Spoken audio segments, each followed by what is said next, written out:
अस्सलाम वालेकुम वरहमतुल्लाहि वबरकातुहू।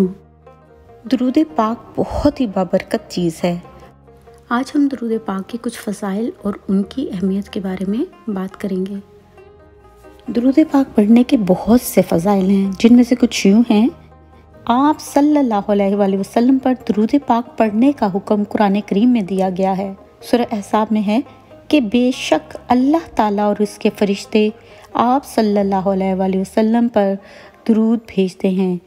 ए ईमान वालो, तुम भी आप सल्लल्लाहु अलैहि वसल्लम पर खूब दुरूद सलाम भेजा करो। दुरूद इब्राहिमी दूसरे दुरूदों की बनिस्बत अफसल तरीन कलमात पर मुश्तमिल है। रसूल अकरम सल्लल्लाहु अलैहि वसल्लम ने नमाज़ों के लिए इस दुरूद का इंतखाब फरमाया है, लिहाजा नमाज़ों में और नमाज़ों के बाहर इस दुरूद पाक का विर्द ज़्यादा अफसल है। दुरूद शरीफ पढ़ने से दिल को तरोताज़गी और ज़िंदगी मिलती है। एक मरतबा दुरूद शरीफ पढ़ने से अल्लाह ताला की 10 रहमतें नाजिल होती हैं, 10 नेकियां लिखी जाती हैं, 10 गुनाह माफ़ कर दिए जाते हैं, 10 दर्जात बुलंद कर दिए जाते हैं। दुआ से पहले दुरूद शरीफ पढ़ने से दुआ की कबूलियत का इम्कान ज़्यादा होता है। अज़ान के बाद की मसनून दुआ से पहले दुरूद शरीफ पढ़ा जाए तो क़यामत के रोज़ हज़ूर सल्लल्लाहु अलैहि वसल्लम की शफ़ाअत नसीब होगी।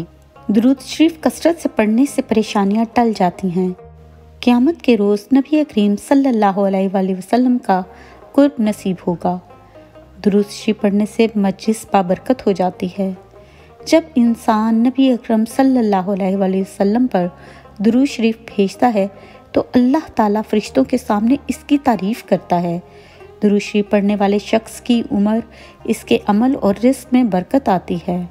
दुरूद शरीफ के ज़रिए नबी करीम सल्लल्लाहु अलैहि वसल्लम से हम अपनी मोहब्बत का इजहार करते हैं। दुरूद शरीफ पढ़ने से दिल को तरोताज़गी और ज़िंदगी मिलती है। नबी अकरम सल्लल्लाहु अलैहि वसल्लम ने इरशाद फरमाया, तुम्हारे दिनों में सबसे अफसल दिन जुम्मा का दिन है। इस दिन कसरत से दुरूद पढ़ा करो, क्योंकि तुम्हारा दुरूद मुझे पहुंचाया जाता है। एक और हदीस में है कि नबी अकरम सल्लल्लाहु अलैहि वसल्लम ने इरशाद फरमाया कि जुम्मा के दिन और जुम्मा की रात कसरत से दुरूद पढ़ा करो।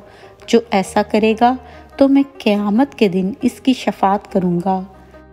सैयदना अब्दुल्ला बिन मसूद से मरवी है कि रसूल अकरम सल्लल्लाहु अलैहि वसल्लम ने फरमाया, क़यामत के दिन सबसे ज़्यादा मुझसे करीब वो लोग होंगे जो मुझ पर ज़्यादा दुरूद भेजते हैं। जब हम दुरूद पाक पढ़ते हैं तो रसूल अल्लाह सल्लल्लाहु अलैहि वसल्लम के लिए दुआ करते हैं कि ए अल्लाह, इन पर अपनी रहमत में इजाफ़ा फरमा और इन पर अपनी बरकत में इजाफ़ा फरमा।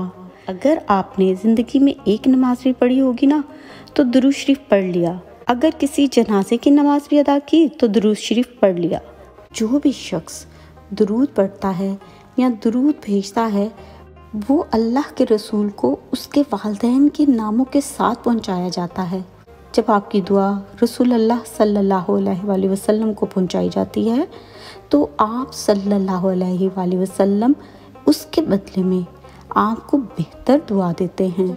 जिसका दुआ गो खुद रसूल हो जाए, इसकी बख्शिश तो कन्फर्म हो जाती है ना। उम्मत मुस्लिमा की बख्शिश को कन्फर्म करने के लिए परवरदिगार आलम ने दुरूद पाक का सिलसिला जारी किया है। इसको हमेशा करते रहें और ये जहन में रखें कि आपका दुरूद रसूल अल्लाह सल्लल्लाहु अलैहि वसल्लम को पहुंचाया जा रहा है और वहाँ से आपको इससे बेहतर दुआएं नसीब हो रही हैं। तो ये आपकी बख्शिश का अल्लाह पाक ने बंदोबस्त फरमाया है। चाहे भले आपने ज़िंदगी में एक बार दुरूद पढ़ा हो, तो एक दफ़ा तो आपको रसूल पाक सल्लल्लाहु अलैहि वसल्लम से दुआएं मिल गई ना। तो आप खुद अंदाज़ा कीजिए, जिनको आपकी दुआएं मिल जाएं, उससे और क्या चाहिए, सोचिएगा ज़रूर। आखिर में अल्लाह रब्बुल इज़्ज़त से दुआ है कि वो हम सबको रसूल अल्लाह सल्लल्लाहु अलैहि वसल्लम के तमाम हुकूक अदा करने, आप सल्लल्लाहु अलैहि वसल्लम की अताअत करने और आप सल्लल्लाहु अलैहि वसल्लम से सच्ची मोहब्बत करने की तौफीक दे और रोज़े क़यामत हमें आप सल्लल्लाहु अलैहि वसल्लम की शफ़ाअत और आपके हाथों में हौज़े कौसर का पानी नसीब करे। آمین ثم آمین.